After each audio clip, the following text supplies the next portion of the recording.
In this video, we'll focus on the Excel working environment.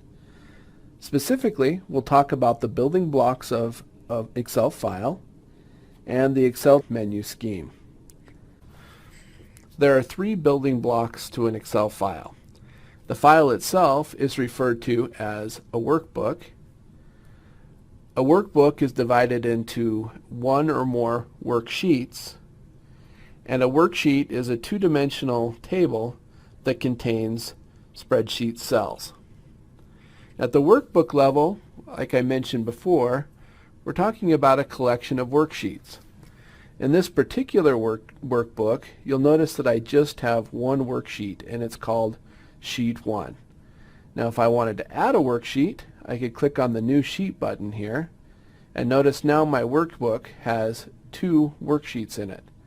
And I can navigate between these worksheets just by clicking on the worksheet tabs down here at the bottom of my screen.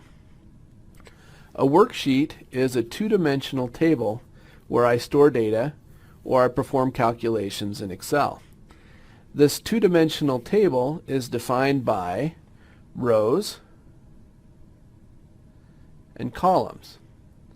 Now you'll notice that the rows are sequentially numbered from 1 all the way up to the maximum number of rows in my worksheet, and my columns are labeled using letters. The specific cells in my worksheet are then referred to by the column letter and the row number that corresponds with that cell. So for example, I have cell A1 highlighted at this point.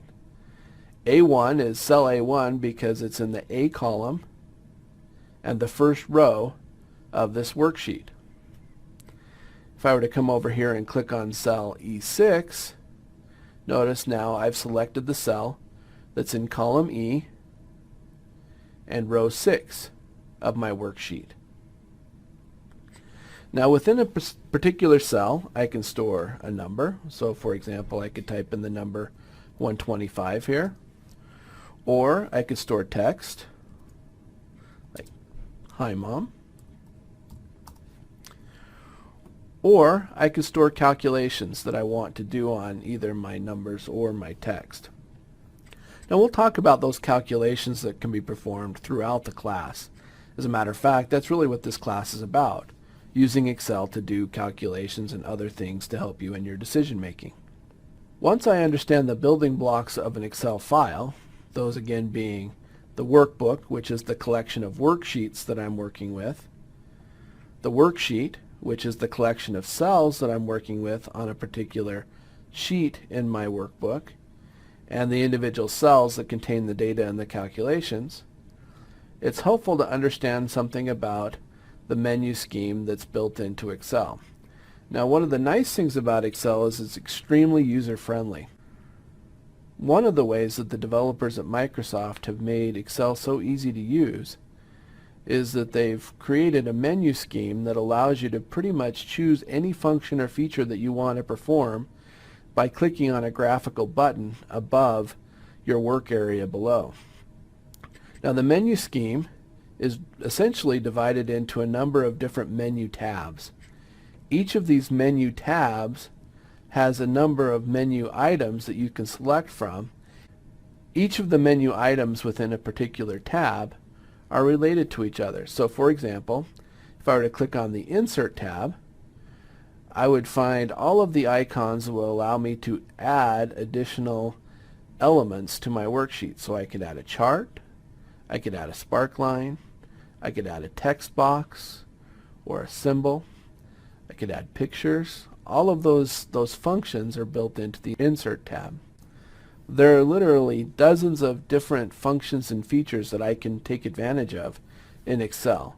It's a fully featured data analysis tool, and each of those functions and features can be found on one or more of these menu tabs. Now, just as the different functions and features are divided into different menu tabs, you'll also notice, I'm going to click on the Home tab here, that within each of the tabs there's an additional level of organization. So for example, under the Home tab, when I want to deal with the clipboard to be able to copy and paste, I have all of the functions and features that are available that deal with copying and pasting in that area of the menu tab. If I want to change the appearance of the text in my workbook, I go to the Home tab and look for those items in the Font menu group. Now, one other thing about menu groups I want to point out is that because there are so many functions and features in Excel, there are really too many to display on the screen at any given point in time. So for example, I can do more things with the appearance of the text in my document than just change the font face, the size, whether it's bold, italicized, underlined, the fill color, or the text color.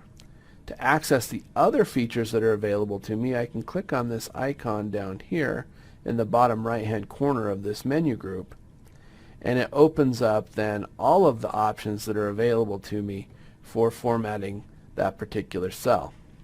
So at this point, we've talked about the building blocks of an Excel file, those being a workbook, a worksheet, and a cell. And we've also had a small discussion about the Excel menu scheme.